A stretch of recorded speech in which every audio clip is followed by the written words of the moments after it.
안녕하세요. BTN 릴레이 특강 지혜의 다락방 김미진입니다. 지혜의 다락방은 명상, 철학, 문학, 과학, 예술 등 다양한 분야의 명사를 초청해 삶의 지혜를 얻는 시간을 가져볼 텐데요.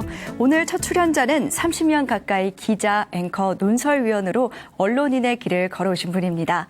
오랜 공부와 깊은 명상 그리고 체험을 통해서 얻은 결실을 여러분들과 나누기 위해 이 자리에 모셨는데요. 대한민국 대표 멘탈 연구가이자 베스트셀러 와칭의 저자인 김상훈 씨 모시겠습니다. 네,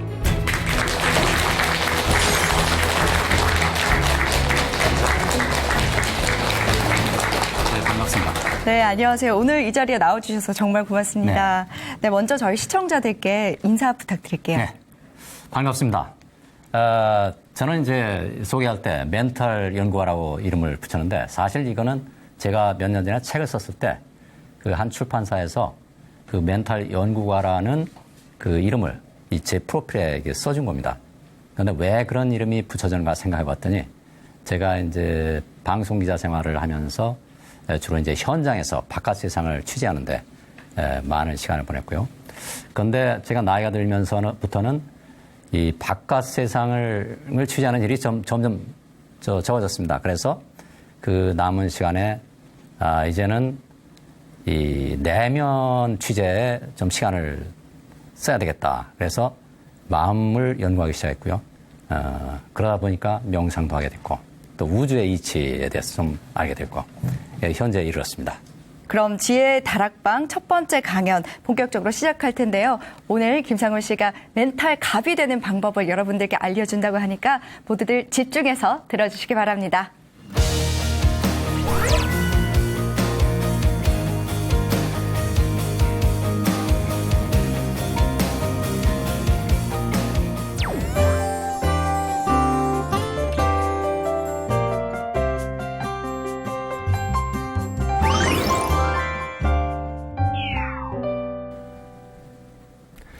네, 오늘 제 강연은 몸과 마음의 긴장을 완전히 풀고 자유로운 분위기 속에서 듣는 것이 좋습니다. 그래야 이해하기가 쉽고요. 저 또한 강연하기가 편해집니다. 먼저 어제 이 시각에 여러분들이 어떤 일을 하셨는지 한번 가만히 떠올려 보세요. 눈을 감으셔도 좋고 떠도 좋습니다. 어디에서 떠오릅니까? 마음속에서 떠오릅니다. 어제 이 시각에 내가 했던 일은 바로 내 마음속에 들어있습니다. 그럼 초등학교 다닐 때 가장 즐거웠던 추억을 한번 떠올려 보세요.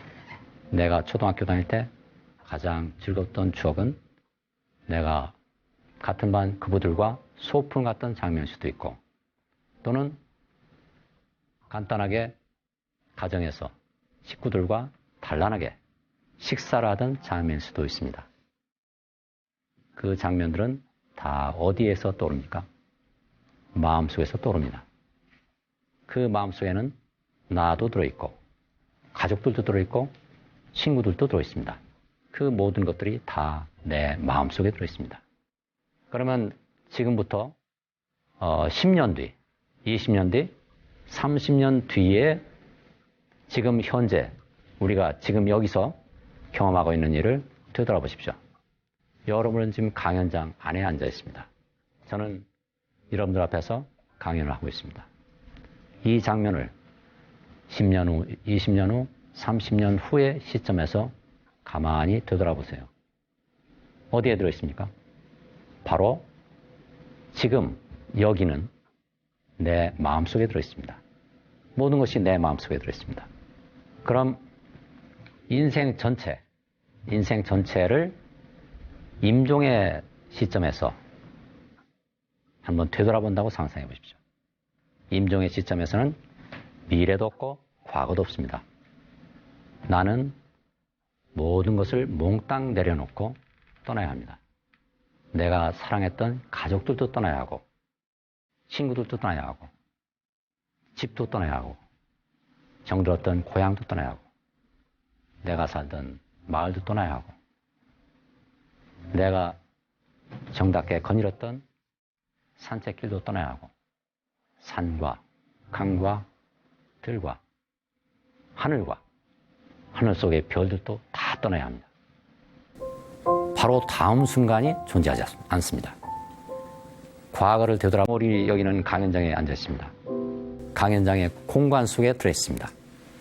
그런데 이 공간을 더 확장하면 어떻게 됩니까? 이 건물 전체가 마음의 공간 속에 들어옵니다. 그럼 그 공간을 더 확장하면 어떻게 됩니까?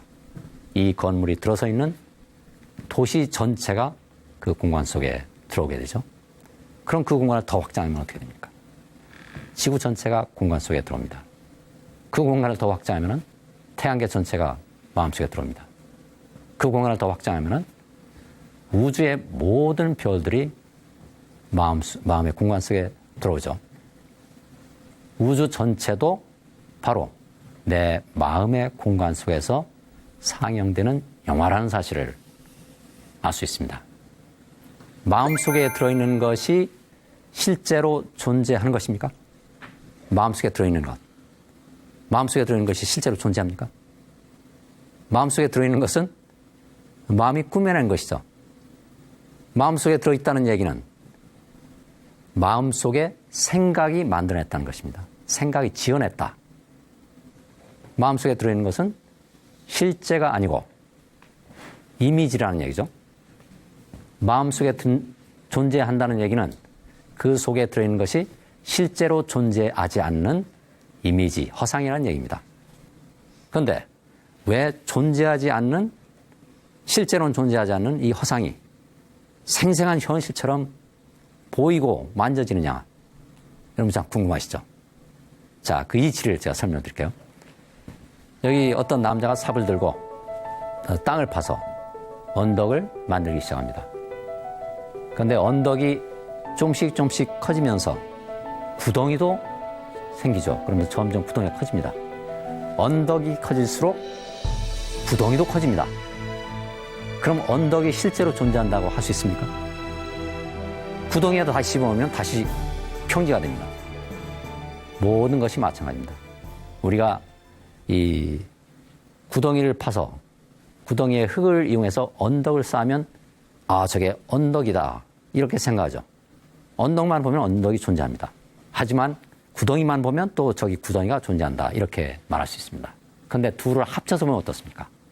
구덩이에다가 언덕을 탁 집어넣으면 다시 평지가 되어버리죠. 그래서 언덕은 없던 곳에서 생겼다고 해서 과학자들은 플러스 에너지라고 합니다. 모든 물질은 사실은 에너지입니다. 제 몸도 태우면 불 붙잖아요. 불에 붙어서 재가 되죠. 에너지이기 때문에 타는 거예요. 이것도 리모컨도 불에 태우면 다 타버리죠. 여기 있는 모든 것들은 이 건물도 마찬가지고 불에 계속 태우면 타버립니다. 에너지이기 때문에. 구덩이는 마이너스 에너지입니다. 왜냐하면 언덕은 없던 곳에서 생겼기 때문에 플러스 에너지고 구덩이는 있던 것이 없어졌으니까 마이너스 에너지입니다. 그런데 우리가 저게 언덕이다라고 말할 때는 구덩이를 빌려서 언덕을 만든 겁니다. 그렇잖아요. 구덩이를 빌려서 언덕을 만든 거죠. 사람은 어떻습니까? 사람도 마찬가지입니다. 제 몸의 70%는 물입니다. 나머지 30%는 음식을 먹어서 생긴 뼈, 살, 근육입니다. 내 몸에서 물을 빼내버리면 어떻게 됩니까? 내 몸의 70%는 사라지죠. 그럼 음식을 빼버리면 어떻게 됩니까? 나머지 30% 사라집니다. 내 몸은 어디에 있습니까? 텅 비어버리죠. 그래서 우리가 허상을 보는 겁니다. 내 몸이라는 플러스 에너지는 자연에서 내가 빼앗은, 자연에서 내가 빌린 물과 음식이라는 마이너스 에너지를, 그 마이너스 에너지를 빌려서 내 몸이 생긴 거죠. 그걸 다 돌려주면은 내 몸은 텅 비어버리죠. 이렇게 해서 만든 겁니다. 그 언덕을 만들 때는 구덩이를 빌려서 만들고 내 몸을 만들 때는 음식과 물을 빌려서 만든 겁니다. 너무나 간단한데 우리가 속고 살고 있는 거죠. 그래서 우주는 텅 빈 공간에서 태어나서 텅 빈 공간으로 일정 기간만 존재하다가 사라집니다. 그래서 스티븐 호킹 박사는 이렇게 말했습니다. 모든 물질은 플러스 에너지다. 모든 비물질은 마이너스 에너지다. 그래서 플러스 에너지와 마이너스를 합치면 제로이다. 우주는 텅 비어있다. 모든 것이 텅 비어있다는 사실을 아는 것은 왜 중요하냐. 텅 비어있다는 사실을 아는 순간 시야가 넓어지면서 내 몸속에 담고 있던, 가둬놓고 있던 모든 감정과 생각들을 다 놓아주게 됩니다. 다 퍼져나와요. 그래서 마음을, 시야를 넓혀야 되는 겁니다. 여러분, 마음이 답답할 때 어떻게 하십니까? 넓은 공간으로 나가죠.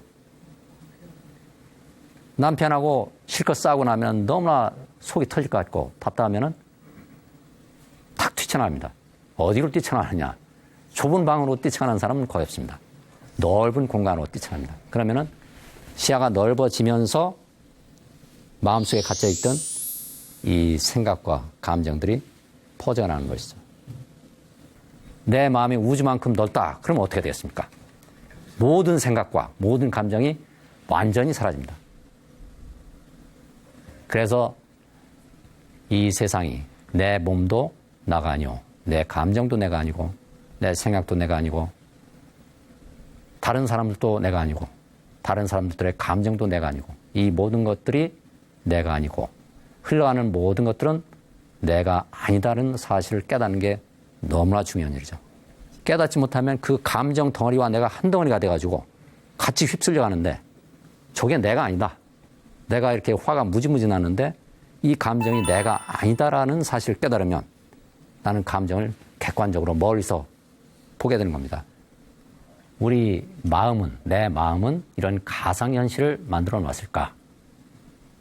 가상현실을 안 만들어 놓고 그냥 평화롭게 살면 너무나 좋을 텐데 왜 이런 가상현실을 만들어 놔서 이 플러스 감정과 마이너스 감정을 오르내리면서 고통을 겪어야 하게 만들었을까? 우리 마음속에는 그 많은 감정들이 갇혀 있습니다. 우리가 바깥 세상에서 보는 모든 현실은 이 마음 속에, 이 마음의 공간 속에 우리가 품고 있는 그 감정, 응어리진 감정과 이 생각들, 틀에 박힌 생각들이 그 돌아가면서 생각들, 감정들이 이 돌아가면서 생각의 필름이 이제 머리에서 돌아가면서 우리가 육안으로 이제 그 돌아가는 필름이 상영되는 걸 보는 겁니다. 그 두뇌가 인식할 수 있는 생각은 극히 적어요. 모든 생각을 100으로 치면은 두뇌가 인식하는 생각은 5%밖에 안 됩니다. 나머지 95%는 우리가 억눌러 놓고 있는 그 감정이나 생각입니다. 억눌린 감정과 생각은 밖으로 투사가 돼서 다른 사람들한테 나타납니다. 그래서 상대가 나를 괴롭히는 것도 사실은 내가 나를 괴롭히는 건데 상대가 나를 괴롭힌다 이렇게 착각하는 거죠. 마음속에서 일어나는 일이니까 다 내 마음이 일으키는 건데 내가 상대가 나를 괴롭히는구나 이렇게 착각합니다. 나를 괴롭히는 상대는 남이 아니라 바로 나 자신입니다. 내 마음속에 남을 괴롭히고자 하는 그 나쁜 생각이 들어있기 때문에 그 사람이 나를 괴롭히는 겁니다. 쉽게 말해서 이 바깥 세상은 내 마음속을 비춰보는 거울이다.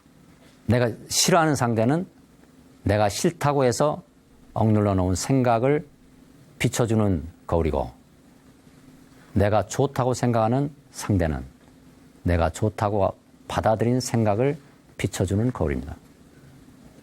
그래서 이 가상현실은 내 마음 속에 숨어있는 생각, 감정을 비춰주기 위해서 만들어진 것이다. 이 생각을 모두 다 털어내면 내 마음은 깨끗하게 맑아지고 바깥 현실도 깨끗하게 맑아집니다. 좀 더 이제 실용적인 그 정보를 여러분께 알려드리겠습니다. 모든 감정에도 플러스 에너지와 마이너스 에너지가 있습니다. 기쁨이 있으면은 슬픔이 있고, 기쁨이 플러스 에너지라면은 마이너스 에너지는 슬픔입니다. 즉 기쁨이라는 플러스 에너지는 슬픔이라는 마이너스 에너지를 빌려서 만든 겁니다. 연예인들은 그 공황장애증이라는 그 병을 많이 앓고 있죠. 왜 그러냐면은 연예인들은 대중들한테 사랑을 받고 싶어 하거든요. 사랑을 받지 못하면 그 직업을 끝내야 돼요. 그래서 근데 사랑을 받고자 하는 그런 욕망이 크면 클수록 두려움도 커집니다. 내가 대중들한테 사랑을 받지 못할까 하는 그런 두려움. 대중들로부터 버림받지 않을까 하는 두려움이 크죠. 그래서 내가 대중한테 사랑받고 싶은 욕망이 없다. 그러면은 두려워할 필요가 없죠.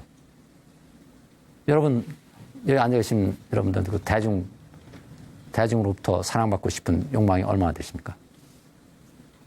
별로 없으실 겁니다. 왜냐하면 내 생계에 아무 지장이 없으니까. 그래서 욕망이 크면 클수록 두려움도 크고 사랑도 마찬가지입니다. 남녀 간의 사랑도 내가 남편한테 사랑받고 싶은 욕망이 크면 클수록 사랑을 못 받을 경우에 그 미움도 커지게 됩니다. 나는 남편한테 100만큼의 사랑을 받고 싶은데 사랑을 안 준다. 그러면 100만큼의 미움이 생겨야 됩니다. 빌려서 맞는 거예요. 사랑이라는 감정은 미움이라는 감정을 빌려서 맞는 거예요. 그래서 분리시킬 수가 없어요. 내가 사랑이라는 감정을 겪으면 필연적으로 미움을 겪어야 됩니다. 미움을 겪으면 필연적으로 사랑이라는 감정을 겪어야 됩니다. 내가 이 어떤 감정, 한쪽의 감정 에너지와 나를 동일시시켰을 때 내가 그 감정에 휘말려서 한 덩어리가 됐을 때는 반드시 그 이면에 숨어있는 감정도 같이 겪어야 됩니다. 그런데 그럼 고통스럽죠. 고통에서 벗어나는 방법은 뭐냐? 그걸 멀리 떨어져서 보는 거예요. 아, 남편으로부터 사랑을 받고 싶은 감정이 크기 때문에 내가 남편을 미워하는구나 하고 양쪽 감정을 다 바라보면 플러스 감정과 마이너스 감정을 다 한꺼번에 바라보면은 플러스 마이너스가 합쳐지면은 제로가 되죠. 아, 그래서 내가 미워하는구나. 미움이 사라지게 되죠. 어느 한쪽 감정에만 휘말리지 말아라. 그 감정을, 양쪽 감정을 동시에 바라봐라. 그렇다면은 제가 만일에 이제 놀이터에 가서 어디 놀이공원에 가서 아이들하고 재밌게 노는데 그럼 기쁨의 감정을 느낄 거 아닙니까? 그럼 기쁨의 감정도 그러면 누리지 말고 그냥 멀리서 객관적으로 쳐다보란 말이냐? 그건 아니고요. 내가 기쁨을 마음껏 누리되 이것이 나는 아니다라는 사실을 알고 있으면 거기에 휘말리지 않는다는 얘기죠. 기뻐하더라도 더 기뻐할 수 있습니다. 왜? 멀리서 그 기쁨이라는 내 감정을 바라보기 때문에 더 만끽을 할 수 있어요. 더 즐길 수 있어요. 혹시 질문이 있으시면 질문해 주십시오. 예. 우리가 보통 한두 가지 질병을 가지고 있잖아요. 보통. 예, 그렇죠. 그 질병을 어떤 식으로 바라보면은 그 질병이 사라질 수 있는지 한번 궁금합니다. 예, 아주 좋은 질문하셨습니다. 이 모든 질병은 내가 마음을 닫아놓기 때문에 일어난 거거든요. 이 마음의 공간은 이렇게 보통 사람들은 3m 정도, 이 마음이 크기가 이렇게 3m, 4m 정도 되는데, 그게 바로 이제 우리 영의 마음입니다. 영이 이렇게 마음을 품고 몸을 이용해서 세상 경험을 하는 건데, 그런데 그 영이 마음 속에 감정도 들어있고 생각도 들어있고 그런 거죠. 근데 우리의 영이 내 몸을 이끌고 세상 경험을 한 100년쯤 하다가 이제 나는 인생 수업 다 했다. 그러면은 이제 몸을 내려놓고 가야 될 거 아닙니까? 그러면 영의 마음이 이 몸을 내려놓고 쫙 공간을 넓히면 어떻게 됩니까? 공간 속으로 흡수가 되는 거죠. 빛 속으로 사라지는 거예요. 그게 이제 죽음입니다. 그래서 우리는 몸이 죽으면 좋다 생각하는데 그게 아니고 마음이 자기가 임시 사용하던 몸을 내려놓고 고향으로 돌아가는 겁니다. 그래서 모든 병은 마음의 공간을 넓힐수록 그 병을 일으킨 감정이 사라지기 때문에 자연히 병도 사라지는 거죠. 근데 그거를 연습을 꾸준히 하셔야 됩니다. 왜냐하면 모든 사람이 마음속에 너무나 응어리진 감정들을 많이 품고 있기 때문에 그 감정이 응어리지는 데는 오랜 세월이 걸렸죠.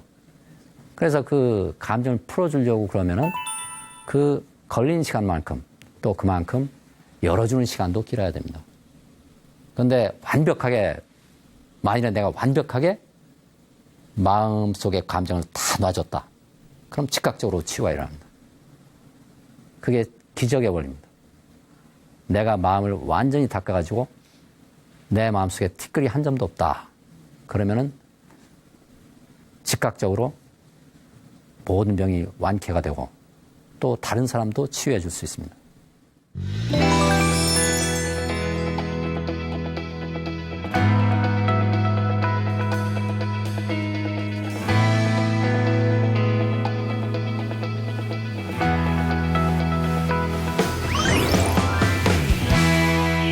우리 마음은 내 몸을 통해서만 세상 경험을 하는 게 아닙니다. 내 몸을 통해서 세상 경험을 하기도 하지만 다른 동물이나 나무나 곤충을 통해서도 세상 경험을 합니다. 나는 내 시각에서 세상 경험을 하고 곤충은 곤충의 시각에서 세상 경험을 하고 나무는 나무의 시각에서 세상 경험을 하는데 이 모든 것이 다 내 마음의 표현물입니다. 왼쪽은 토마토고 오른쪽은 밀입니다. 그 가운데에서 기생식물을 하나가 싹이 트고 있죠. 그런데 이 기생식물은 이 다른 식물의 그 액을 빨아먹고 자라야 돼요. 그런데 토마토가 즙이 더 많습니다. 그런데 어떻게 이 기생식물이 눈도 없는데 이 토마토를 알아보고 찾아갈까요? 토마토를 찾아서 잡잖아요. 눈도 없는데 어떻게 찾아가겠습니까? 이거는 콩인데요. 콩도 눈이 없습니다. 그런데 어떻게 이 방 한가운데 막대기가 서 있는 것을 알고 줄기의 반동을 이용해서 이렇게 막대기 쪽을 향해서 가고 있습니다. 이처럼 모든 식물이 의식을 갖고 있어요. 마음을 갖고 있어요. 사람만 의식을 갖고 있는 게 아니라 모든 식물, 만물이 각자의 위치에서 세상 경험을 하는데 그 생존에 필요한 모든 지능을 다 갖고 있습니다. 사람만 생존에 필요한 지능을 갖고 있는 게 아니라 이 지금 보시는 것처럼 모든 식물이 생존에 필요한 모든 정보와 그 지능을 다 갖고 있습니다. 이 생물들도 다 내 마음속에 존재한다. 내 마음의 일부구나 하는 사실을 깨달을 때 시야가 무지무지하게 넓어집니다. 자, 이건 이제 거미인데요. 거미는 어떻게 해서 25m 폭의 강 반대쪽에까지 거미줄을 칠까? 여러분 그거 궁금하시죠? 거미는 이렇게 바람이 적당히 불 때를 기다렸다가 거미줄을 계속 내뿜어요. 바람을 타고 흘러가게. 그래서 저쪽 반대쪽까지 이제 거미줄이 연결이 됐죠. 거미줄이 연결이 되면은 이제 거기에다가 그 가운데다가 거미줄을 치는 겁니다. 그래서 우리 마음은 사람의 몸을 통해서만 경험하는 게 아니라 여러 가지 물을 통해서도 동물을 통해서도 곤충을 통해서도 구름을 통해서도 하늘을 통해서도 흙을 통해서도 지구를 통해서도 태양을 통해서도 세상을 경험하고 있다. 모든 것은 마음을 갖고 있다. 자, 어떤 여성이 남친과 헤어진 뒤에 아주 극심한 절망감에 빠졌습니다. 그래서 식사도 잘 못하고 방 안에 틀어박혀서 끙끙 신음하고 있는데 몇 달 후 몸이 이상해서 병원에 가서 검사를 해봤더니 임신 3개월이 었습니다. 또 모든 걸 포기하고 싶은 감정이 일어나겠죠. 그래서 고민하다가 결국 이제 낙태 수술을 받았는데 낙태 수술 받으니까 더 어마어마한 이제 죄책감이 밀려왔어요. 새 생명을, 잉태된 새 생명을 내 손으로 죽였다. 이렇게 생각하니까. 근데 이것을 좀 더 멀리서 보면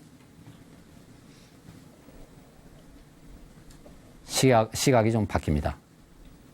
이 세상의 모든 것은 흘러가는 것과 흘러가지 않는 것으로 대별되는데요. 흘러가는 모든 것은 나가 아닙니다. 흘러가지 않는 것, 흘러가는 것을 가만히 바라보고 있는 마음이 나죠. 이 여성의 경우에는 내 몸도 나고 감정도 나라고 생각해서 이렇게 괴로운 거예요. 근데 감정은 내 마음속에서 흘러가는 것이고 몸도 서서히 흘러가는 것이고 모든 것이 흘러가는 것인데 나 자신을 흘러가는 것과 동일시할 경우에는 흘러가는 것과 내가 한 덩어리가 되겠죠. 근데 흘러가는 것은 흘러가는 것이고 나는 흘러가는 것을 멀리서 관찰하는 관찰자이다. 마음이다. 이렇게 생각하면 지장을 받지 않습니다. 감정이 내가 화에 휩싸일 때는 이게 감정이 막 움직이죠. 마음속에서. 움직이는 게 나인가. 움직이는 것은 내가 이렇게 가만히 들여다보면 흘러갑니다. 내 몸도 가만히 내 몸이 아파서 이렇게 몸져 누워있을 때 가만히 느껴보면은 내 몸도 흘러가는 것이구나. 그러면 나는 누구냐? 나는 흘러가는 것을 흘러간다는 사실을 아는 그 마음입니다. 마음 자체가 납니다. 그래서 마음속에서 모든 것이 태어나고 마음속에서 모든 것이 흘러가다가 마음속으로 모든 것이 사라집니다. 아까 맨 처음에 우리가 다 살펴봤죠. 모든 것이 마음속에 들어있잖아요. 지금 우리가 이렇게 앉아있는 것도 10년 뒤, 20년 뒤의 시점에서 되돌아보면은 어디에 들어있습니까? 우리 마음속에 들어있습니다. 마음속에 들어있는데 현실이 너무 생생하게 느껴지기 때문에 우리가 그걸 알아차리지 못하는 것이죠. 근데 시야를 넓혀서 바라보면은 죄다 마음속에서 일어나는 것이다. 그래서 흘러가는 것에 휘말리지 말고 흘러가는 것을 가만히 바라보면, 받아들여서 바라보면은 흘러간다. 이 공사장에서 이제 공사를 하다가 트럭에 치여서 왼발을 절단하라는 그 말을 들은 한 남성이 있는데요. 이 남성은 의사가 왼쪽 다리를 절단하라니까 너무나 끔찍하거든요. 그래서 이제 그냥 봉합을 해버렸습니다. 그냥 봉합하니까 으스러진 뼈가 이렇게 쭉 펴지지 않으니까 발이 짧아지고 또 이렇게 기형적으로 구부러진 거죠, 다리가. 그런데 그런 다리를 끌고 평생을 살아간다고 생각을 해보세요. 얼마나 괴롭겠습니까? 고통스럽죠. 열등감이 생기고 사람들이 쳐다보고. 근데 그럴 때도 시야를 넓혀 바라보면은 10년 뒤, 30년 뒤, 50년 뒤의 시점에서 바라보면은 내 몸도 다 흘러가는 거구나. 그래서 나이를 먹으면 주름도 생기고 병도 생기고 아프고 그게 모든 게 다 흘러가는 거니까. 아픈 것도 흘러가는 것이고 몸도 흘러가는 것이고. 그래서 우리가 죽음의 순간에는 마치 주마등처럼 지나간 인생을 한눈에 쫙 되돌아본다고 하잖아요. 거의 모든 사람들이 죽음 직전이나 죽음 직후에 주마등처럼 지나간 인생을 한눈에 쫙 볼 수 있습니다. 왜냐하면 마음속에서는 시간도 존재하지 않고 거리도 존재하지 않기 때문에 동시에 한꺼번에 다 볼 수 있는 겁니다. 여러분이 저 위에서 만 미터 상공에서 내려다보세요. 10,000m 상공에서 내려다보면은 이 서울시 전체를 한눈에 쫙 내려다볼 수 있죠. 그럼 서울시 전체에서 뭐가 돌아가는지 한눈에 알 수 있어요. 그럼 더 무한대로 시야를 확대하면 어떻게 했습니까? 우주 전체에서 뭐가 일어나는지를 다 알 수 있습니다. 그래서 시야를 우리가 좁혀서 살고 있기 때문에 모르는 것이지 시야를 완전히 넓혀버리면은 모든 것을 다 알게 됩니다. 우리가 착각하는 것 가운데 하나가 이 생각은 머릿속에 들어있다. 감정은 몸속에 들어있다. 이런 착각인데요. 생각이 머릿속에서 나오는 것이다 라고 생각하시는 분 손 들어보세요. 거의 대부분이.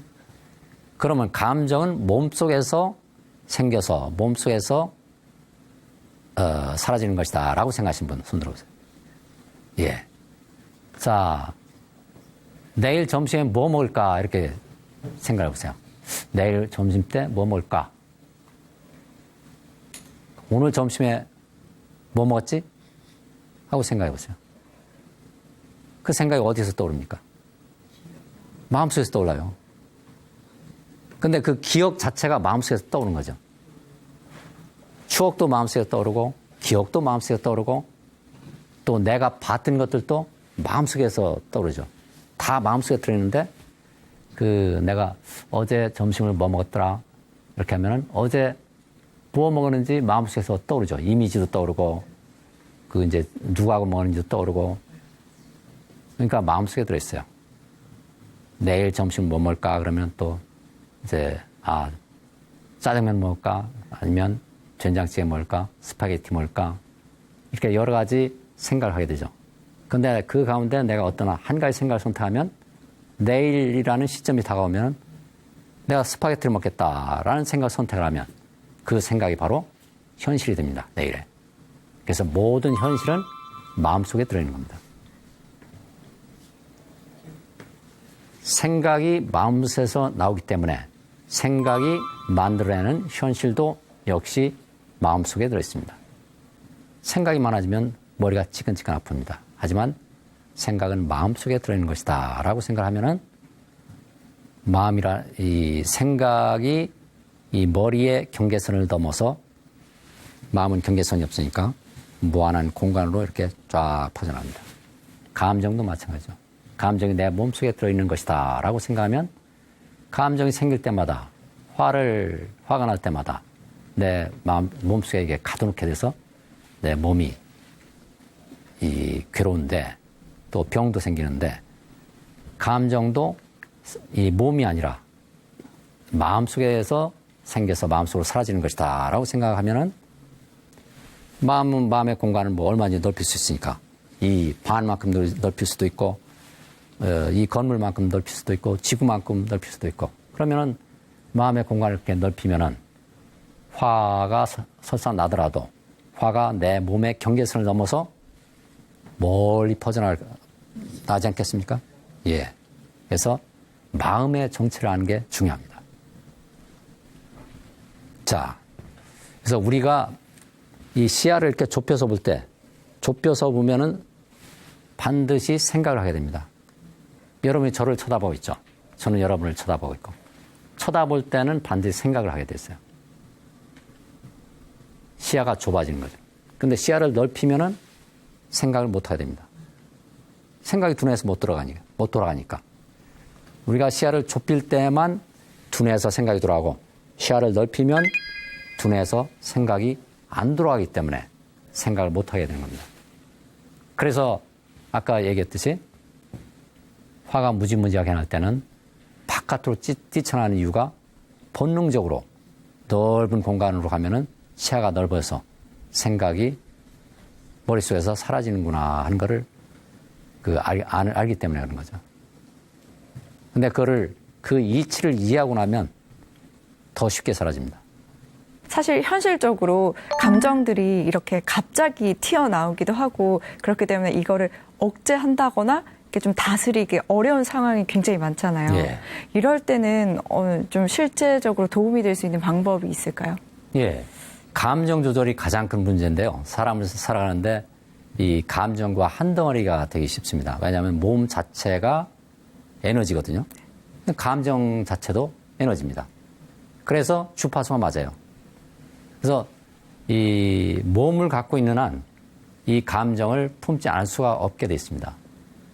그런데 감정이 어디서 생기느냐를 이해하는 게 참 중요합니다. 감정이 몸에서 생기는 것이냐, 아니면 마음속에서 생기는 것이냐. 마음속에서 생기는 거죠. 생각과 감정은 몸이 아니고 이 몸을 둘러싼 마음의 공간에서 생기는 겁니다. 그런데 이 마음속에서 감정이 일어나면 우리 몸이 그걸 알아차리죠. 몸에서 반응을 일으킵니다. 몸에서 반응을 일으키면은 두뇌가 그걸 알아차려가지고 스트레스 호르몬이 분비가 되죠. 그럼 온몸에서 스트레스 호르몬이 그 혈관을 타고 쫙 퍼져나갑니다. 그러면 우리는 이게 몸에서 일어나는 것으로 이제 착각을 하고 억눌러 버립니다. 싫거든요. 불쾌하니까. 그래서 억눌러 버리면은 그게 바로 이제 몸 속에 갇혀버려서 괴로운 거죠. 그런데 감정이 몸이 아니라 마음 속에서 일어나는 것이다 라는 사실을 아주 명확하게 이해를 하면 이 몸에서 감정이 그 감정 때문에 일어나는 스트레스 호르몬이 그 흘러가는 것은 그냥 내버려 두면 90초 안에 다 흘러가서 사라집니다. 스트레스 호르몬이 흘러가는 거니까 그냥 내버려 두면 흘러가고, 감정은 따로 이렇게 관찰해야 돼요. 아, 감정이 내 몸의 경계선을 넘어서 마음의 공간으로 자연스럽게 흘러가는구나. 감정은 내 몸속에 들어있는 게 아니라 내 그 몸의 경계선을 넘어서 그 더 넓은 공간인 마음의 공간 속에서 일어나고 사라지는 것이다 라는 사실을 아는 게 굉장히 중요합니다. 마음은 한계가 없습니다. 물질이 아닌 마음을 물질인 몸으로 경계선을 만들 수 있습니까? 이 마음은 물질을 탄생시키는 그 근원인데, 그 근원에서 나온 물질이 마음이라는 보이지 않는 그 근원적인 그 공간에 한계선을 그을 수 있느냐 하는 그런 얘기죠. 그래서 그런 그 아주 기본적인 이치를 이해하면은 마음을 다스리는데 굉장히 편해집니다. 그러면은 간단하게 한번 연습을 해볼까요? 눈을 뜨고 하셔도 좋습니다. 마음속에서 어떤 생각이 떠오르지 하고 이렇게 마음속을 들여다보세요.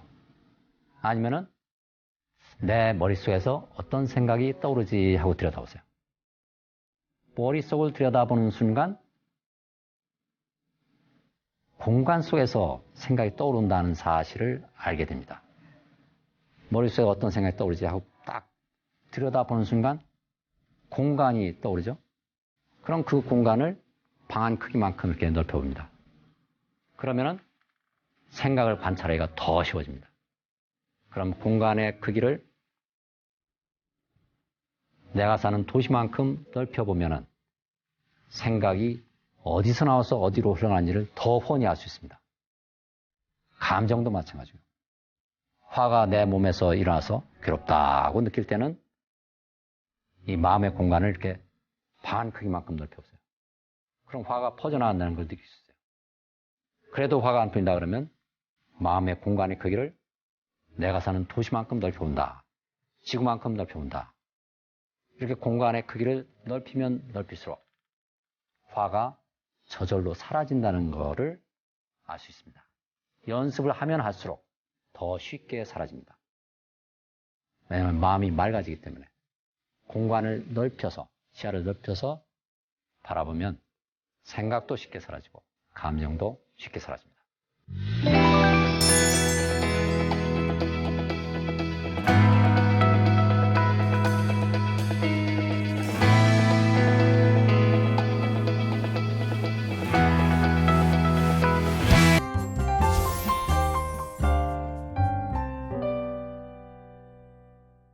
제가 대학에 들어갔을 때 이야기인데요. 당시에는 이 그룹 미팅, 단체 미팅이 유행을 하고 있었습니다. 저도 호기심에서 몇 차례 참여를 해봤는데요. 일단 미팅 날짜가 정해지면은 가슴이 설레기 시작합니다. 아, 내가 꿈에 그리던 이성을 진짜 만날 수 있을까? 이제 미팅 장소를 에 가서 문을 여는 순간 벌써 이제 가슴은 더 떨리기 시작하죠. 야, 문을 열면은 대개의 경우에 이제 여학생들이 와 있는 경우도 있었는데 그럼 눈이 마주치는 순간 딱 눈이 마주치는 순간 기대감이 이제 막연한 기대감이 더 커지는 겁니다. 야, 저 가운데 저 사람은 진짜 마음에 든다. 이 사람은 별론 같은데 이 사람 걸리면 좋을 것 같고 저 사람 걸리면 진짜 좋겠다. 그래서 자리에 딱 앉는 순간 상대와 얼굴을 마주치게 되는데 그 순간 특히 시선이 마주치는 순간 좋다, 싫다가 대번에 결정돼 버립니다. 아, 오늘 미팅은 성공이다. 아니면은 아, 이번에도 또 꽝이다. 이렇게 규정을 해버려요. 근데 비단 이거는 외모만의 문제가 아닙니다. 직장에 들어가서도 마찬가지인데요. 제가 직장에 처음 들어갔을 때 수십 명, 수백 명의 그 선배들과 동료들 만났는데 처음 만나는 순간 좋다고 분류가 된 사람들은 제가 퇴직할 때까지도 대체로 좋은 관계를 유지했고요. 싫다는 인상을 받았던 사람들은 제가 퇴직할 때까지 대개의 경우 서먹서먹한 관계 아니면 그리 친근하지 못한 관계를 유지했던 것 같습니다. 근데 10명쯤 모이는 곳에 가면 대개의 경우 한두 명은 아주 친해지고 다른 한두 명은 아주 싫어지고 그 나머지 7, 8명은 이제 그저 그런 관계로 이제 유지가 되는데요. 그래서 대체 왜 이런 일이 생길까? 모든 사람과 친하게 지내면 참 좋을 텐데 왜 우리가 분별을 하게 될까? 그래서 불교에서는 분별심이 고통의 뿌리다라고 말을 하고 있고 기독교에서도 이 선과 악을 인간이 구분하게 되면서 고통이 시작됐다, 죽음이 시작됐다고 말하고 있습니다. 왜 그럴까요? 근데 우리 몸에, 우리 머리에 이 두뇌 한가운데 가장 깊숙한 곳에 이 생존을 책임진 두뇌, 아미그달라, 우리말로는 편도체라고 하는데 이 생존을 책임진 이 밤톨만한 한 쌍의 두뇌가 존재합니다. 그 원시적 두뇌라고도 하는데 이 생존을 책임진 두뇌, 아미그달라는 무엇을 기준으로 그 심리적인 위험을 구분하느냐? 그거는 사랑입니다. 이게 이 아미그달라를 일명 머릿속의 어린아이로 이렇게 부르기도 하는데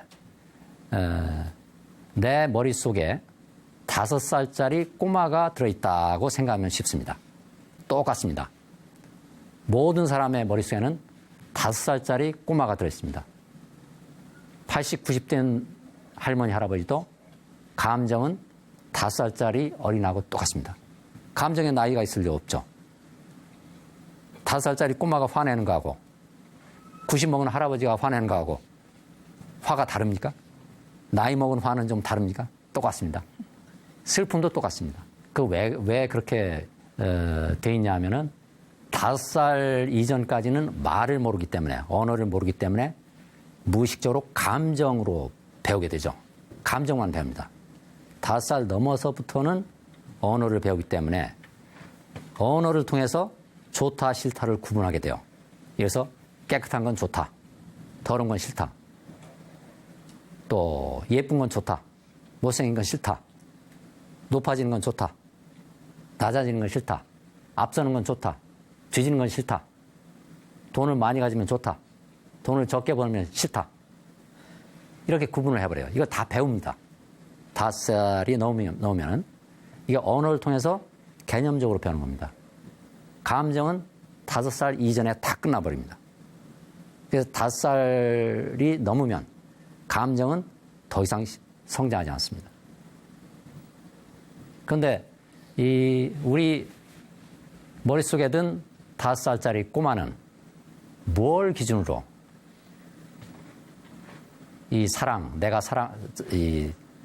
그 위험을 분류하느냐. 아까 이제 사랑이라고 말씀드렸는데, 이 내가 사랑을 받고 있다라고 느끼는 순간 그 유쾌한 감정이 생깁니다.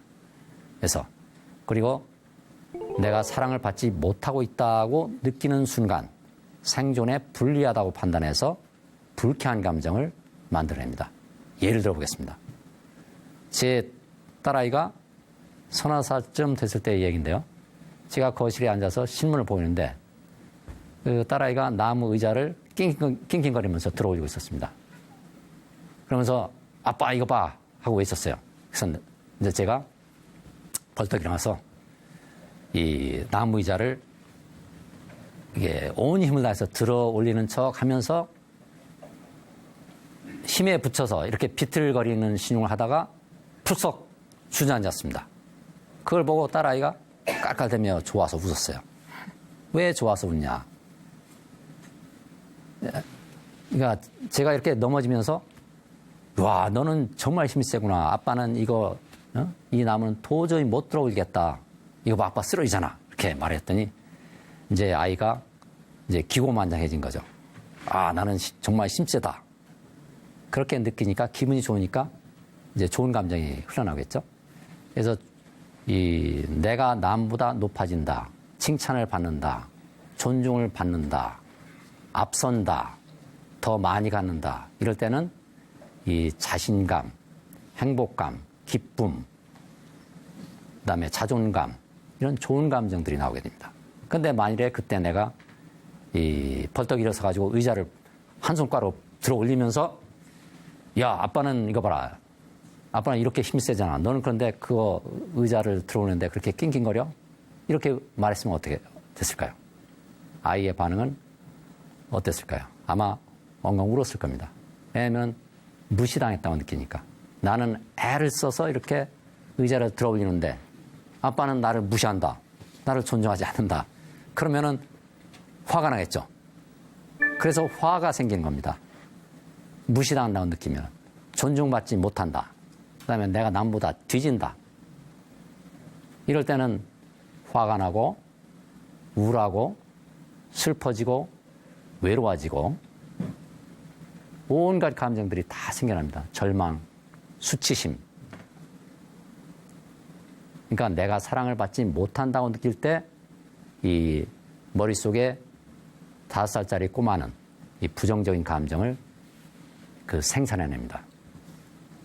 그런데 현대 사회에서 사람들이 나는 사랑을 받고 살아간다라고 느끼기는 참으로 어렵습니다.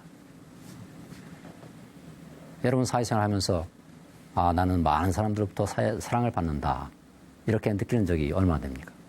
그래서 현대인들은 많은 상처를 안고 살아갑니다. 상처가 많을수록 남이 슬쩍만 건드려도 상처가 아프게 느껴집니다. 3도 화상 환자를 손가락으로 슬쩍 건드리면 엄청나게 아프다고 그러죠. 사람도 마찬가지입니다. 5살이 되기 전에 사랑을 듬뿍 받고 자란 어린아이는 나중에 커서도 남이 뭐라고 그래도 싫은 소리를 해도 그렇게 쉽게 자극을 받지 않습니다. 왜냐하면 마음속에 이 좋은 감정이 가득하기 때문에. 그런데 어릴 때 사랑을 많이 받지 못하고 자란 사람은 커서도 그 원래 감정 자체에 그 상처가 많이 가 있기 때문에 그 상처를 쉽게 받습니다. 이 한 직장에 다니는 여성인데 이 아주 작은 문제에 관해서 이렇게 그 거절을 당하거나 싫은 소리를 들어도 굉장히 그 아파합니다. 굉장히 우울해하고 낙담하고 그 왜 그런가 하면은 어릴 때 너무나 사랑을 받지 못하고 자랐기 때문입니다. 그 이런 사람들이 굉장히 많죠. 그런데 젊은 사람만 그런 상처를 갖고 있는 게 아니라 이 할머니 할아버지도 상처가 많습니다. 이 한 종갓집 그 맏며느리는 이 명절 때만 되면 이 고역입니다. 왜냐하면은 시어머니가 전화로 명절 되기 전에 하루 전에 와서 음식을 차리고 명절이 끝나면 또 하루 더 묵고 가라. 뒤처리를 하고 가라. 이렇게 강요를 합니다. 근데 그걸 화가 나더라도 표출할 수가 없습니다. 왜냐하면 집안 분위기가 망가지니까. 근데 시어머니는 왜 이렇게 강요를 하는 걸까? 감정이 시키는 거거든요. 왜 이렇게 강요를 하는 걸까? 사랑받고 싶은 겁니다. 며느리한테 나는 사랑을 받고 있다는 걸 느끼고 싶어서 강요를 하는 겁니다. 내 생각대로 좀 해줘. 나 좀 챙겨줘. 내가 하자는 대로 좀 해줘. 5살짜리 꼬마가 그 시어머니의 머릿속에 들어있는 거예요. 이 시어머니는 어릴 때 사랑을 받지 못하고 자랐기 때문에 그거를 며느리한테 받으려고 하는 거죠. 그래서 모든 사람의 감정을 이해하면 저 사람의 머릿속에는 5살짜리 꼬마가 들어있다. 이렇게 이해하시면 100%입니다. 그러면 우리가 좋다라고 분류할 경우에 어떤 일이 나는지 한번 살펴보시죠. 어떤 이성을 좋아한다고 한번 생각해 보시죠. 좋다라는 생각을 한번 한다고 상상을 해보세요. 나는 저 남자가 좋다. 나는 저 여자가 좋다. 이렇게 분류하는 순간 어떤 현상이 일어나는지 잘 살펴보세요. 자, 먼저 좋아하면은 내가 저 여자가 좋다. 저 남자가 좋다 그러면 보고 싶죠. 눈으로 보고 싶어요. 가까이. 자주 보고 싶고. 그 다음에는 이제 자주 보면은 만지고 싶어요. 손으로.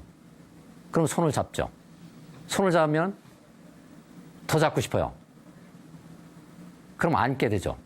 안으면 더 끌어당기고 싶어요. 그럼 더 밀착합니다.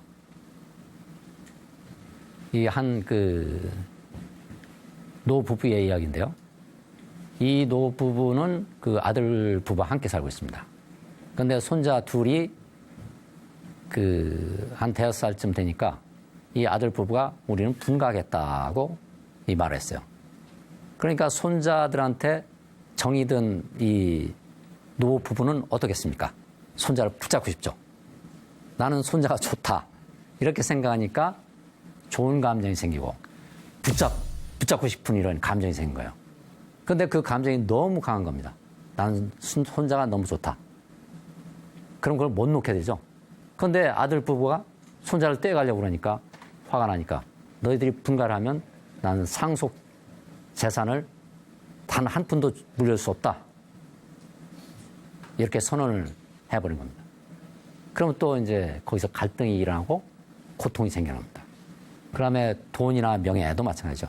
돈이 좋다 그러면 돈에 너무 집착하고, 명예가 좋다 그러면 거기에 너무 집착하고, 권력이 좋다 그러면 너무 거기에 집착하고, 너무 집착하다 보면 그것 때문에 망하게 되죠. 권력에 너무 집착하다 보면은 권력 때문에 망하고, 돈에 너무 집착하다 보면은 돈 때문에 망하고. 근데 우리가 이제 그러면 이제 싫다고 분류할 때는 어떻게 되냐? 싫다는 좋다보다 더 큰 고통을 유발합니다. 왜? 네, 좋다는 감정은 집착이긴 하지만 그래도 나쁜 건 아니죠. 그런데 싫다고 분류하면은 이 나쁜 감정을 우리가 이제 품게 되는데,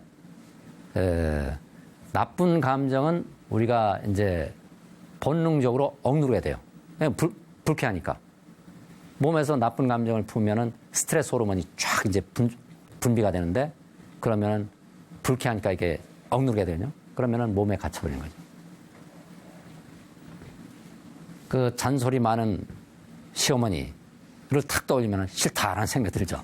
그 싫다라는 감정이 생깁니다. 막말하는 상사를 떠올려도 이제 싫다라는 감정이 들어오고, 매일 이 싫은 상사와 직장 생활을 해야 된다고 생각하면은 눈앞이 캄캄해지죠. 절망스럽고 아무 희망이 없다 이렇게 생각이 드니까. 그 다음에 술 주정하는 남편과 평생을 살아야 된다. 그러면은 정말 우울합니다. 하루 이틀도 아니고 1년도 아니고 평생을 같이 살아야 된다. 싫다는 생각을 하는 순간 싫은 감정이 생기고, 그 싫은 감정은 우리가 본능적으로 억누르게 됩니다. 그래서 고통스러운 겁니다. 임용고시에 4번 떨어진 그 한 독자가 저한테 이메일을 보낸 적이 있었는데요. 이 남성은 이제 임용고시에 자꾸 떨어지니까 내가 직장을 그만두고 이제 본격적으로 임용고시 준비만 해서 단숨에 합격해야 되겠다. 그래서 이제 학원에 등록을 했는데 학원 강의 첫날 이 강사가 그런 말을 했습니다. 내가 아는 어떤 사람은 하루에 300페이지씩 공부를 해서 20년 만에 사법고시를 통과했다. 근데 이 사람은 그 얘기를 듣는 순간 이제 모골이 송연했습니다. 왜냐하면 그 자신이 하루 300페이지씩 그 공부를 하고 있었거든요. 근데 그 소리를 듣는 순간 그러면 나도 하루에 300페이지씩 공부하니까 나도 20년 만에야 그 임용고시에 통과하겠구나. 이런 생각을 품게 됩니다. 그 생각을 품게 되니까 불안하죠. 불안한 감정이 일어나면 억누르게 되죠. 억누르게 되면 더 거세게 일어나죠. 그걸 이제 받아들여야 되는데 억누르니까 더 거세게 일어나요. 그럼 더 거세게 억누르고 그럼 또 거세게 일어나고 또 억누르고 그럼 이게 걷잡을 수 없게 되는 겁니다. 그래서 책을 보려고 딱 펴면은 한 페이지를 보는데 서너 시간이 걸립니다. 그래도 이해를 못해요. 왜냐하면 이제 불안감 때문에. 그래서 이 싫다라는 생각을 품게 되는 순간 싫다라는 그 감정이 생기고 싫은 감정이 생기고 그걸 억누르게 된다. 그래서 고통스럽다.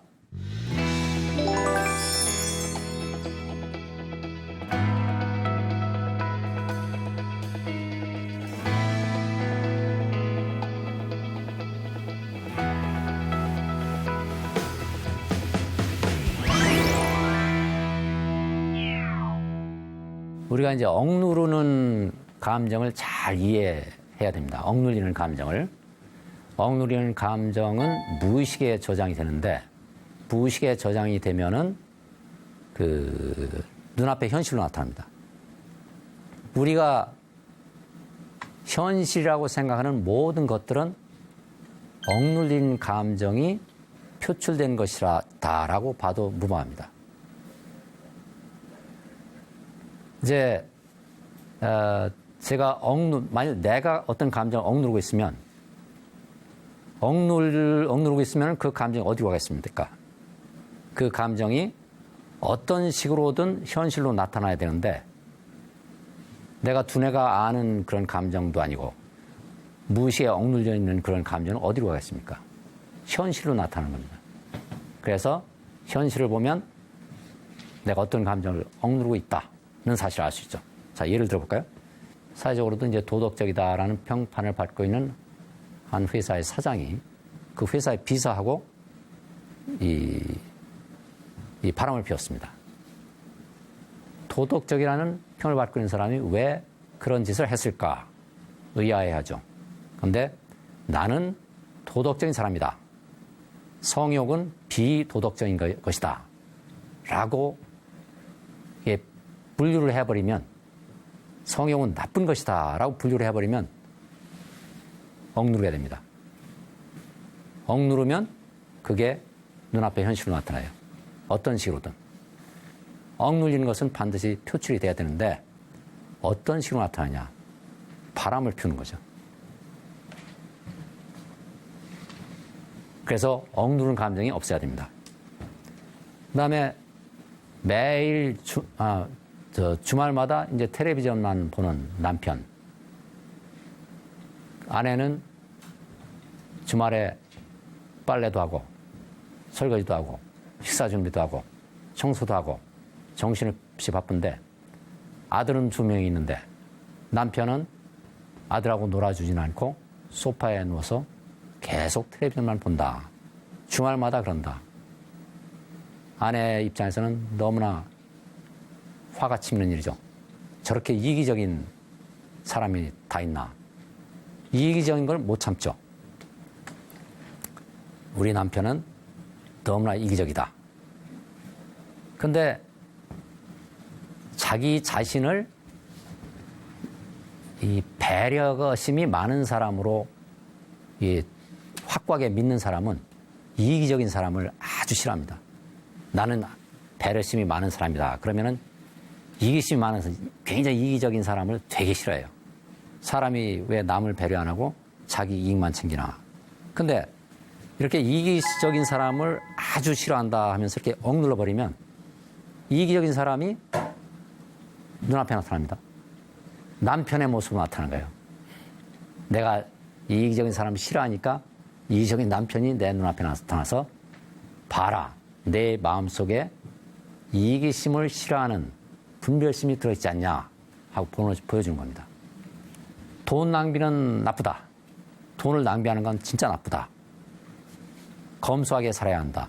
이런 믿음이 강한 남편은 돈을 헤프게 쓰는 여성을, 아내를 보면 못 참습니다. 가계부를 들춰보고 이 돈을 어디다 쓰느냐고 체크를 하고 이렇게 간섭을 하게 됩니다. 왜냐면 이제 돈을 헤프게 쓰는 걸 못 참는 성격이기 때문에 그걸 억눌러 놓으니까 그게 현실로 나타나는 거죠. 이제 그런 아내를 만나게 됩니다, 사실은. 그 다음에 강요는 나쁘다라고 강하게 믿는 사람은 강요하는 사람을 만나면 굉장히 괴로워합니다. 저 자신도 마찬가지였는데 강요하는 사람이 굉장히 싫었어요. 근데 가만히 생각해봤더니 강요하는 생각을 내가 너무 감정을 억눌러 놨구나. 그래서 이제 강요하는 사람이 자꾸 눈앞에 나타나는구나. 그럼 난 진보주의자다 라고 강하게 믿는 사람은 보수주의자가 나타나면 아주 싫어합니다. 거꾸로 난 강한 보수주의자다라고 믿는 사람은 진보주의자가 TV에 나오면 확 꺼버리죠. 내가 억눌러 놓은 감정을 내가 너무 싫어서 억눌러 놓았는데 그게 눈앞에 나타나니까 꺼버리는 거예요. 예쁜 게 좋다라고 믿는 사람은, 너무 그 집착하는 사람은 그 안 예쁜 거를 굉장히 싫어하게 됩니다. 그런데 자기 자신에게 이 감정이 투사될 수도 있어요. 그래서 나는 예쁜 게 너무 좋다 이렇게 강하게 믿는 사람들은 자기 자신이 늙어갈 경우에 자기 자신을 되게 싫어하게 됩니다. 자기 자신을 못생겼다고 생각하니까. 그래서 너무 분별심이 너무 강하면은 자기 스스로 제 고통을 받게 되는 겁니다. 돈, 권력이 좋다고 믿으면 이 권력을 너무 좋아해가지고 많은 사람들 우리 많이 봤죠. 권력을 너무 좋다 해서 권력이 너무 좋다고 믿으면은 권력이 없으면은 못 산다 이렇게 생각하거든요. 이제 집착이 그렇게 너무 강하면은 나중에는 권력한테 당하게 됩니다.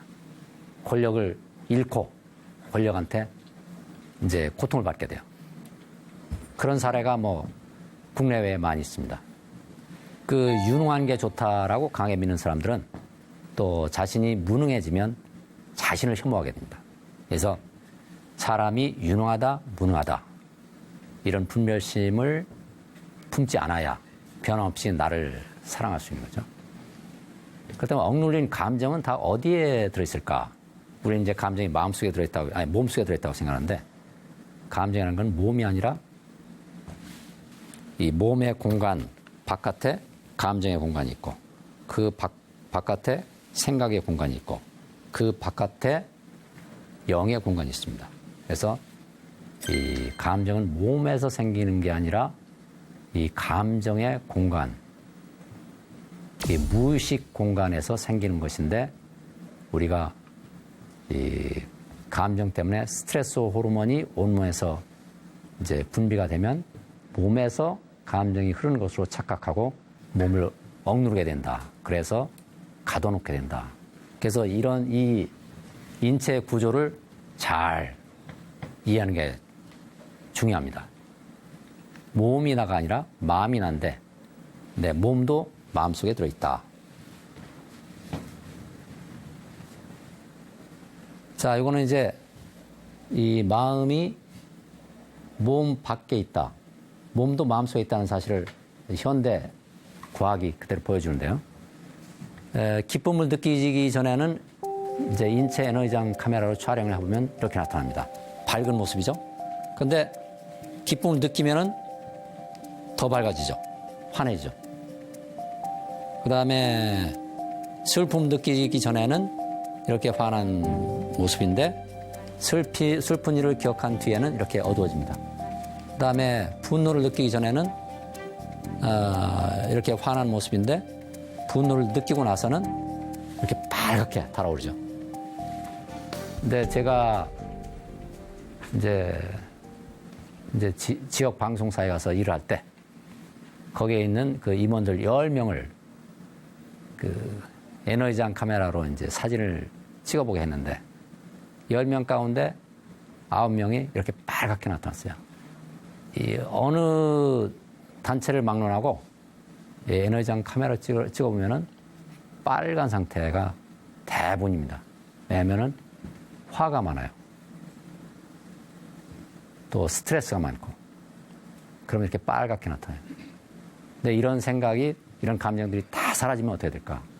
다 사라지면은 하얗게 나타납니다. 왜냐하면 모든 걸 받아들이면은 이게 빛의 색깔입니다. 모든 빛을 다 받아들이면은 백색이 되거든요. 네, 모든 빛을 다 받아들이면 백색 빛이 됩니다. 그래서 그러니까 모든 것을 다 받아들이는 마음, 이 무한한 사랑이 내 것은 아무것도 없는 것이다라는 사실을 과학적으로 증명하고 있죠. 다 받아들이면 내 색깔은 아무것도 없고 그냥 백색이 된다. 그 백색 빛으로부터, 즉 사랑으로부터 모든 빛이 태어나는 겁니다. 빨주노초 파남보도 다 백색, 흰색 빛에서 태어나는 거예요. 네. 네, 그러면 최대한 의식적으로 좋다라거나 싫다라는 감정을 모두 배제하고 사는 게 제일 좋다 이런 말씀이신가요? 예, 그 아주 좋은 질문인데요. 얼핏 생각하면은 좋다 싫다라는 불멸심을 다 없애버려야 한다. 이렇게 생각이 쉽죠. 그런데 없애버려야 된다고 생각하는 순간 억누르게 됩니다. 싫다는 감정이거든요. 없애버려야 된다. 싫다. 쫓아버려야 된다. 이거 자체가 불멸심입니다. 불멸심을 없애기 위해서 또 불멸심을 쓰는 거예요. 그러니까 이게 더 이제 갇혀버리는 거죠. 그럼 어떻게 해야 되냐? 마음을 열어서 받아들여야 됩니다. 다 받아들이는 마음이 바로 사랑이죠. 그래서 다 받아들이면은 분별심이 사라집니다.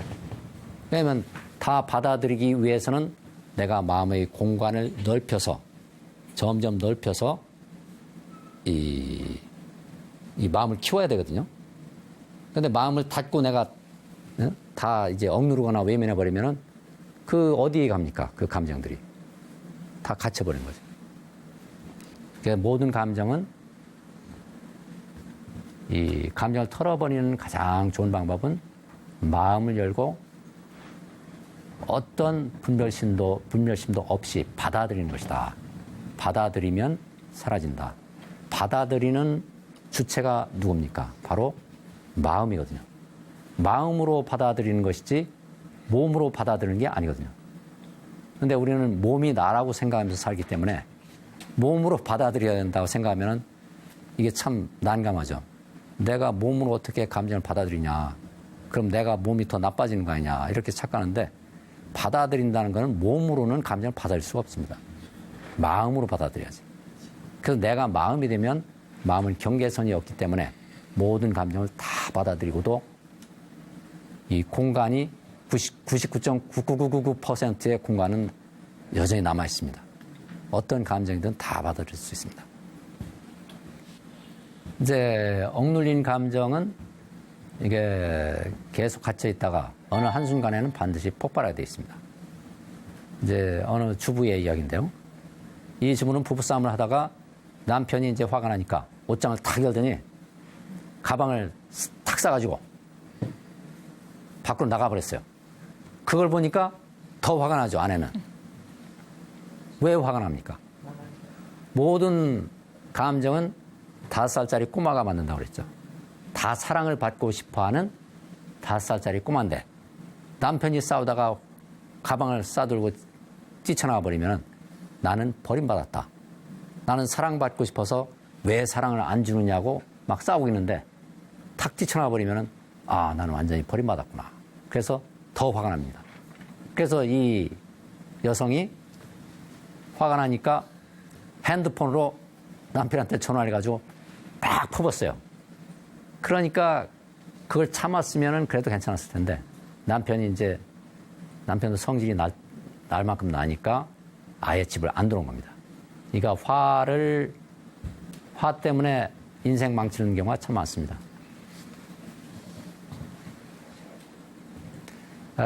제가 직접 경험한 일인데요. 그 아나운서를 모집하는데 한 명을 뽑는데 많은 응시자가 이제 지원했어요. 그런데 한 아나운서가 이제 최종 면접 시험에서 면접 시험을 앞두고 울음을 터뜨렸어요. 그러니까 내가 무대에 서서 이렇게 오디션을 해야 되는데 울음을 터뜨려버린 거예요. 그러니까 도저히 나는 시험을 못 보겠다. 너무 떨려서 못하겠다. 울음을 터뜨렸습니다. 그런데 왜 울음을 터뜨렸을까? 5살짜리 꼬마가 머릿속에 들어있습니다. 나는 인정을 받고 싶다. 사랑을 받고 싶다. 이 욕망이 너무 크니까 여기서 떨어지면은 나는 완전히 버림받는다. 그러니까 그 이면에 숨어있는 두려움도 그에 상응할 만큼 커지는 거죠. 사랑받고 싶다는 욕망이 클수록 사랑받지 못하면 어떡하지 하는 두려움도 커지는 거죠. 그러니까 그 두려움을 꽉 억누르고 있으니까 막 더 걷잡을 수 없이 이제 두려움이 커지는 겁니다. 그래서 이제 울음을 터뜨리고 도저히 그 시험을 못 보겠다 이렇게 말한 거죠. 이런 경우가 참 많습니다. 그 세계적인 심리학자인 칼 융은 그런 말을 했죠. 우리가 나로 알고 살아가는 이 얼굴은 일종의 가면이다. 사람들이 세상에 드러내는 얼굴은 가면이고 사실은 무의식 속에 숨어있는 감정, 이것이 진짜 나다. 이제 칼 융은 이 무의식 속에 숨어있는 감정을 그림자라고 부르는데요. 이 그림자를 사람들이 세상에 투사해서 나쁜 놈이라고 규정하고서 맞서 싸운다. 근데 사실은 자기 감정하고 맞서 싸우는 겁니다. 내가 무의식 속에 억누르는 감정이 다른 사람에게 투사돼서 나타나는 건데 내 눈앞에 그거를 남의 것인 줄 알고 착각하고서 막 저 나쁜 놈, 막 진보주의자, 보수주의자 이렇게 막 욕을 하면서 싸우는 거죠. 그게 사실은 내 모습입니다. 그렇다면 감정을 억눌리는 감정이 있다고 하면은 그에 상응하는 억누르는 감정도 있겠죠. 왜냐하면 우주에 존재하는 모든 것은 다 플러스 에너지와 마이너스 에너지로 되어 있기 때문에 한쪽만 존재할 수도 없고 한쪽이 존재하면 다른 쪽도 존재해야 됩니다. 억누리는 감정이 있으면 그걸 억누르는 생각도 있습니다. 그 예를 들어보겠습니다. 제가 만일에 여기 나올 때, 야, 오늘은 내가 강연할 때 러닝구 차림으로 한번 강연해 볼까? 이런 생각을 하면은 즉각 내 마음속에서는 야, 그거 말도 안 되는 소리 하지 마라. 그런 바보 같은 소리 하지 마라. 이런 그 감정을 억누르는 그 생각을 억누르는 생각이 나오겠죠. 그 억누르는 그 생각이 바로 이제 사람 속의 사람인 겁니다. 그럼 이제 어떤 여자가 어떤 남자를 좋아하는데 얼굴도 모르는데 그래서 너무 그 남자가 좋다. 그런데 그러면 내가 그 남자한테 불쑥 다가서 난 네가 좋다. 이렇게 말해도 될까? 이런 생각을 하면은 마음속에서 뭐라고 하는 그 목소리가 들립니까? 야, 그런 바보 같은 소리 하지 마라. 그런 엉뚱한 생각하지 마라. 이렇게 또 억누르죠. 그 억누르는 그 존재가 있어요. 여러분이 오늘 할 일은 뭐지? 하고 딱 생각해 보세요. 그러면은 오늘 빨래도 해야 되고 세탁소도 갔다 와야 돼. 세탁소는 빨래하면 갈 필요가 없는 거죠. 세탁도 해야 되고 청소도 해야 되고 우체국도 다녀와야 되고 학교에도 다녀가야 되고 그다음에 또 어디 뭐 시댁에도 다녀와야 되고 뭐 이게 할 일이 이렇게 쭉 떠올리면은 표정이 바뀝니다.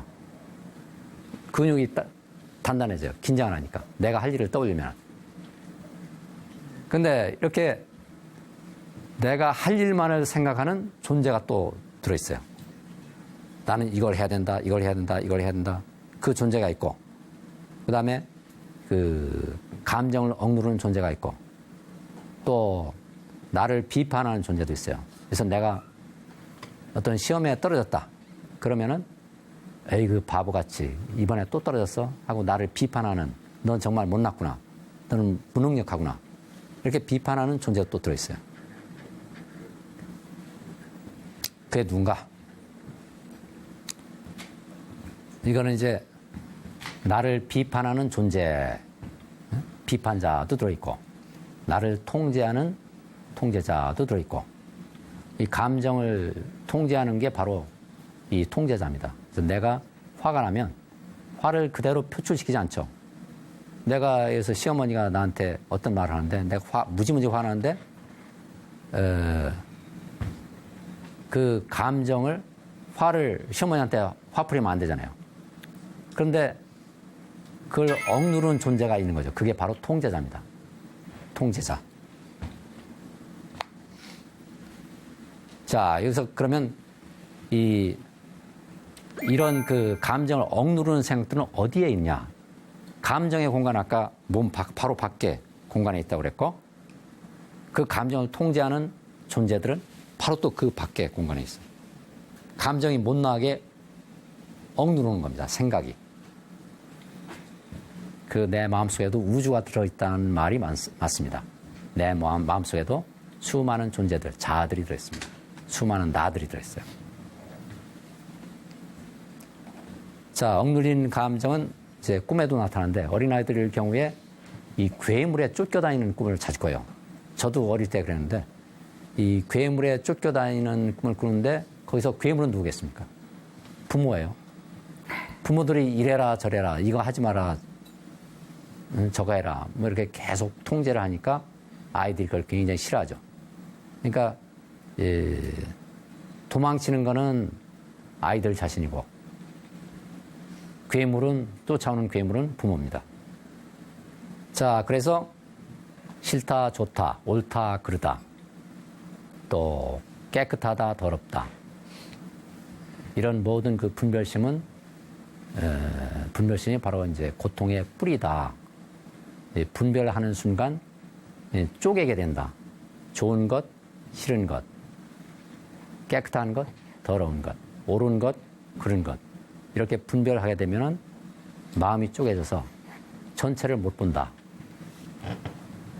그리고 싫다고 분류하는 순간 내가 억누르게 돼서 그 무의식에 갇혀버린다. 무의식에 갇혀버린 억눌린 감정은 현실로, 눈앞의 현실로 나타나서 우리를 끈질기게 괴롭힌다.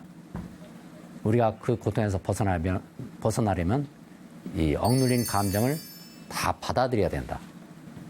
받아들이는 것은 몸으로 받아들이는 게 아니고 마음으로 받아들이는 것이기 때문에 그 얼마든지 받아들일 수 있다.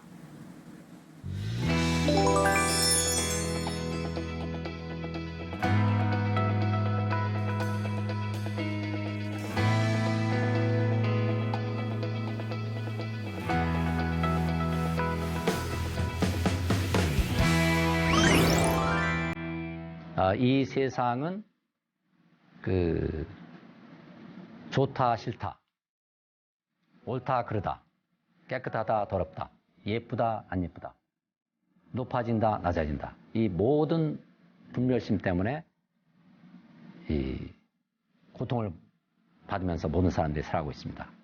이 분별심이 좋다 싫다 분별심이 좋은 감정, 나쁜 감정을 만들고 이 온갖 감정들이 나와 동시되면 내가 그 감정들과 한 덩어리가 돼서 감정의 롤러코스터를 타고 끊임없이 오르내려야 됩니다.